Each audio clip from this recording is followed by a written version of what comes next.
Hey everybody, Bonez here, Bonez Garage, just bringing you an update what's going on at the garage. So the 1977 Chevy Monte Carlo motor's ready to go into the car. This is an exciting moment. We're going to put that big old motor into that big old space right there. Yep, it is going in. She is going to now have 357 horsepower, 403 foot-pounds of torque. We have the whole accessory drive system on with the serpentine belt. We have the fan that we painted on, new clutch for the fan. And anybody who says that these fans rob power, they're wrong. The flex fan and the straight blade fan, those are the biggest power robbers. This is one of the best fan setups for a car besides using electric fans. Next thing is we got the heater control valve in just like it's supposed to be. The fuel pump is in. The motor side of the motor mounts are in. The new flywheel, flex plate is in. Flywheels are for standards. Flex plates are for automatic transmissions. The distributor's in. All the wiring is all set up for the distributor, and the wires are all set up for the spark plugs. And these wire looms that I really love to use, that will actually sit right about there, and then the wires just go straight down to the plugs, keeping it nice and neat, keeping all the wires off of the headers so you don't get any burn or melt in the wiring, or spark jump from the burning and melting. So anyhow, that's about what's going on. Everything's ready to go, just about there to get that motor in. Oh, and the other thing that we did is, give me a minute, I'm going to pick the car up and I'll show you the rear end. So I'm back. We got the car partially raised up in the air. There's a couple of things I want to show you before we get to the rear differential. We got this nice new G-force cross member right here. You can see it going all the way across there.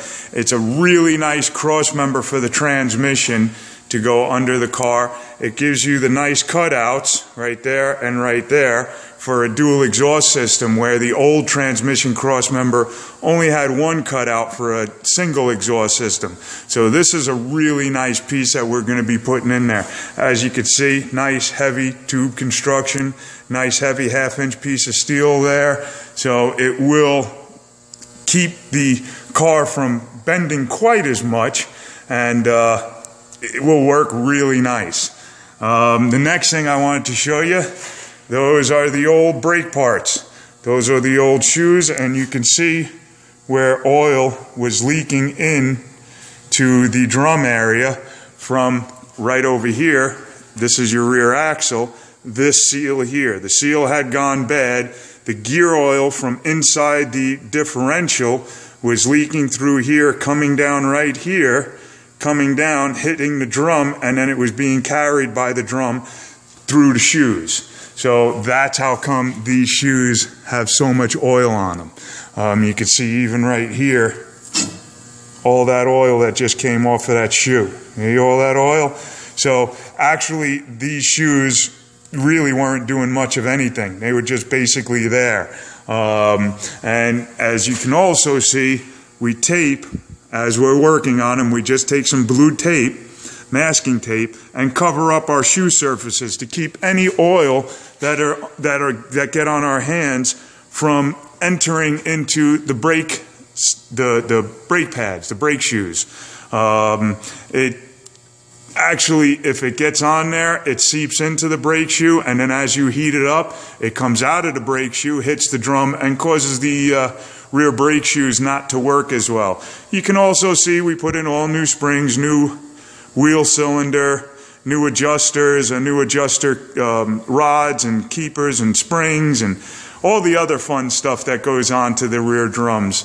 We also have a brand new set of rear drums right here that before we put them in, we always paint them.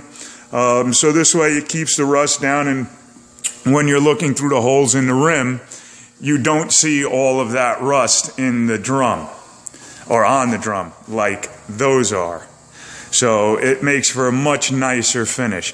Okay, hold on. I'm going to bring the car up the rest. Alrighty, I'm back. So here we are under the car looking at the inside of the rear differential. This right there is your ring gear. that way back there, that's your pinion gear. These are your spider gears, those 4 gears, 1, 2, 3, 4. Then there is a pin right here, cross shaft pin, that goes through a hole right here, through a hole right there, through these 2 spider gears and into another hole right there. And that's what holds all these spider gears in place.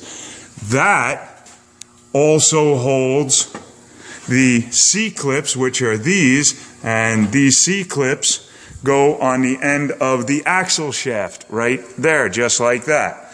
That C-clip then sets inside this spider gear right here, inside the little hole right there for that spider gear.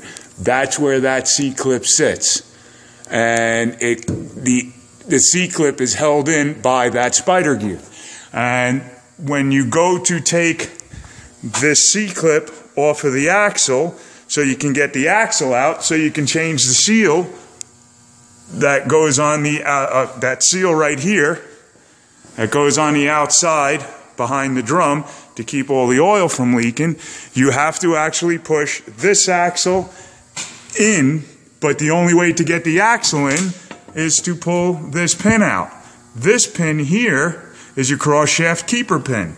It goes in to the differential right there. There's a hole right there, and it gets put in that way.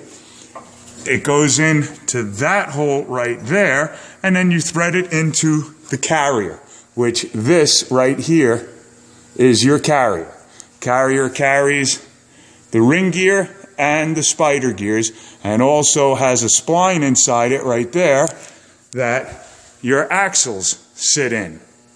And that little spline right there, all the power of the motor is being held by that little spline right there, and those C-clips are holding this axle inside the differential and keeping it from pulling out of the differential and your whole wheel and axle coming out.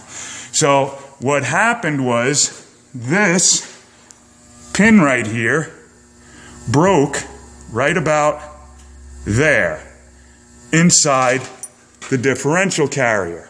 We ended up having to drill that end of the pin right here, having to get a long drill bit, drill into the middle of the pin, and then get a puller, stick it inside the pin, turn it, because it had like 2 threads left on it, and get it out of the differential.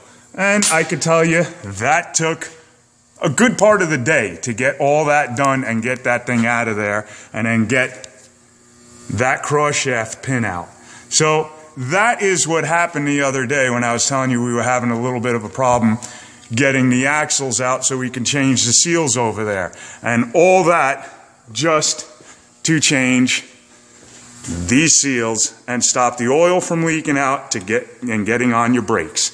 So anyhow, that's about what's going on here at the garage. I will talk to you guys real soon. As soon as we get this motor in, I will let you guys know. We'll put up a video of it. Okay, bye.